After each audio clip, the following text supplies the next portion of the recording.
రామాపురం వాల్మీకి జనాంగాన్ని చెప్పేదంటే బోయలకు ఆదర్శవంతుడు భక్త కన్నప శబరి గుహుడు ఏకలవుడు ధర్మవ్యాధుడు వీళ్ళ ప్రకారం బతికి సాధించాలి మొగోడు గుండెకాయన్నాడు. కాబట్టి ఏకలవుడు ఏం చెప్పాడు, ధర్మవ్యాధుడు ఏం చెప్పాడు, వాల్మీకి ఏమి ఇటువంటి చరిత్రకల్ని బోయలు సంకనాకించారు కదా. వాల్మీకి భక్త కన్నప శబరి గుహుడు ధర్మవ్యాధుడు కృష్ణదేవరాయలు మరి మధుకర్నాయకు తమ్మన్నాయకు శబరిమాత ఇటువంటి చరిత్ర వాల్మీకి రామాయణంలో కూడుపెట్టిన జాతి వాల్మీకి బోయ జాతి శబరి మరి గుహుడు ఉన్నాడు. మరి ఇటువంటి చరిత్రని సంకనాకిచ్చి లింగులు టిక్కని జయంతిలో దండ వేసేది కాదు. ఇప్పుడైనా కన్ను తెరవని ఉద్దేశంతో వాల్మీకి జనాంగానికి ధర్మపురి గ్రామానికి ఉదయకాలంలో ఛాలెంజ్ చేసి గొబ్బే చెప్తున్నాను. మీరు కూడా నన్నాకైతే కరపతి కొట్టించి సాటించి పాటించండి దయచేసి అన్నలారా అక్కలారా. కాబట్టి ఇప్పుడు రాజ్యాంగం ఆర్టికల్ 341 ఉంటే ఎస్సీ సర్టిఫికేట్లో ఎస్సీలో ఉంటే నీలం సంజయ్ రెడ్డి 10 మంది ఇట్లా మోటోలకు తాగినికి డబ్బులు ఇచ్చి అప్పుడు మీరు ఎస్సీ అడగద్దని ఎస్టీ అడిగాని తప్పుతో పాటించారు నీలం సంజయ్ రెడ్డి పెద్దిరెడ్డి తిమ్మారెడ్డి. ఇది మరి మన మొగోడు నందవరం మండలం తిరుపతిలో ఉద్యోగం చేశాడు ముక్రాన్ సారు అరుణ్ కుమార్ బయటకు వేశారు. నాకు కూడా తెలియదు, నేను కూడా ఎస్టీ డబ్బా కొట్టేవాడు ఎస్టీ అని. ఇప్పుడైనా మీరు కన్ను తెలుసుకొని వాల్మీకి బోయ్ జనాంగమా వాల్మీకి ఏమో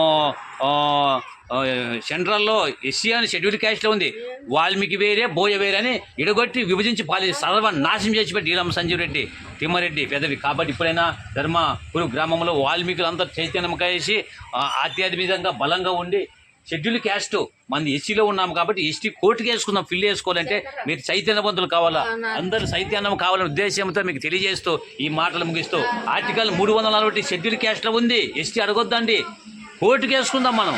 ఎస్టీ అని నేను ఎస్ఐ నేను 5 జిల్లాల్లో శ్రీకాకుళంలో 5 జిల్లాలు ఎస్టీ ఇచ్చారే, మిగతా బీసీలతో దొబ్బి సర్వనాశనం చేసి పెట్టారే నీలం సంజయ్ రెడ్డి. ఓ వాల్మీకి జనాంగమా ఇప్పుడైనా కన్ను తెలుసుకొని మానవతగా ఉండండి. ఇక మీదట చుక్క ముక్క బానిస కావద్దండి, బండ బదులు పిల్లలు ఆడపిల్లలు చదివించుకోండి. షెడ్యూల్ క్యాస్ట్లో ఉంది, ఎస్సీ అని అడగాల. ఎవరో ఎస్టీ తాగినికి మడ్డోనికి 10,000 ఎన్నో డబ్బులు ఇచ్చి మీరు ఎస్సీ అడగొద్దని ఎస్టీ అడిగాడు. అప్పటి నుంచి 69 ఏళ్ళ నుంచి ఎస్టీ అనకంటే సర్వనాశనం చేసి పెట్టారు. మన కులం కొంతమంది సీడపురుగు నూనెబట్టే మన కులం ఈ దుస్థితి పట్టింది. ఇప్పుడైనా మీరు కూడా రాజ్యాంగంలో ఏముంటే అదే అడగాల. మానవాడు తిప్పు అంబేద్కర్ మనకు రాజ్యాంగం రాజిస్తే వాల్మీకి సెంట్రల్ గెజిట్లో ఎస్టీ షెడ్యూల్ క్యాస్ట్లో ఉంటే ఇఫోజు అది రాజ్యాంగంలో ఏముంటే అదే అడగాలి, మనం లేనిది అడగరాదు మనం కదా. కాబట్టి రాజ్యాంగంలో ఏముంటే అది అని అడగాల. నీవేమింది ఎస్టీ ఎందుకు అడుగుతావా తలకలేని మనుషులు. ఇప్పుడైనా వాల్మీకులు కన్ను తెరుచుకొని మేలుకొని సోంబేరిగా దద్దమ్మలుగా సోంబేరిగా చుక్కమ్మగా బానిసగా బండ బతకలా చుక్కమ్మకి బానిస బతకొద్దాన్ని పిరికోలుగా బతకొద్దు. ఒక సైన్యము లేదు ధర్మవ్యాధులే బతకాలి కదా. ఒక సద్దర్భమైన గుర్రం నెగిరిచ్చినాడు, తెగిపోయినా ఇది చెయ్యి. ఒక రోజు తిరిగి గుర్రము ఎంత ఇచ్చినా అంత భూమి అంత సంపాదించుకున్న గద్వాల కోట రాజు అట్లా సంపాదించుకోవాలి రిజర్వేషన్ మనం కూడా కదా. అందుగురించి ఈ యొక్క ఉదయకాలంలో వాల్మీకి జంగానంగానికి మీరు చెప్పే మాట మీరు కూడా మేలుకొని కోలుకొని సైద్యబంధులు కావాలని ఉద్దేశంతో ధర్మపురి గ్రామ జనాంగానికి చెప్పేదంటే మీరు కూడా ఇట్లాంటి క్యాలెండర్లు వేసుకొని కొట్టించుకొని ముద్రించండి. ఇటువంటి పెళ్లి అయితే పెళ్లి కార్డులు కూడా ముద్రించండి, పెళ్లి కార్డులు కూడా ముద్రించి పంచండి. షెడ్యూల్ క్యాస్ట్ కదా, ఆర్టికల్ 341 78 కులాలు ఉన్నాయి. షెడ్యూల్ క్యాస్ట్లో 78 కులాలలో వాల్మీకి కూడా షెడ్యూల్ క్యాస్ట్లో ఉంటుంది. మొర్రోని మొత్తుకొని చెప్తే ఈరోజు ఎస్టీ అనక సంకనాకిచ్చారు కులాన్ని. ఏముంటుంది రాజ్యాంగంలో అదే అడుగుదామండి, న్యాయంగా అడుగుదామండి. కాబట్టి రాజకీయ నాయకులను వాళ్ళని అడుగుదాం, మనం కోర్టుకు వేసుకుందామండి. కోర్టుకు వేసుకోవాలంటే మనం చైతన్యవంతులు కావాలనే ఉద్దేశంతో ఈ ఉదయకాలంలో ధర్మపురి గ్రామానికి మనవి చేస్తూ ఇంతటితో ముగిస్తూ జై వాల్మీకి.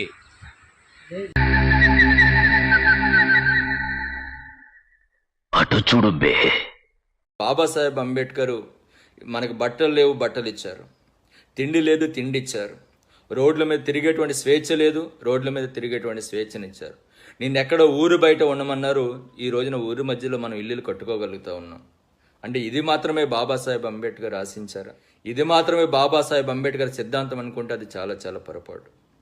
ఇంతకు మించి మనం ఎదగాలనేటువంటిది బాబాసాహెబ్ అంబేద్కర్ యొక్క ఆలోచన. మనం ఇంకా ఎంతో ఉన్నత స్థానాల్లోకి వెళ్ళాలని చెప్పేసి బాబాసాహెబ్ అంబేద్కర్ ఆశించారు.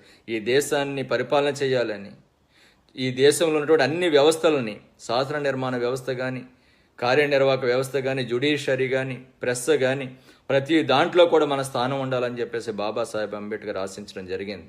మీ అందరూ కూడా ఒకసారి ఆలోచించేయండి.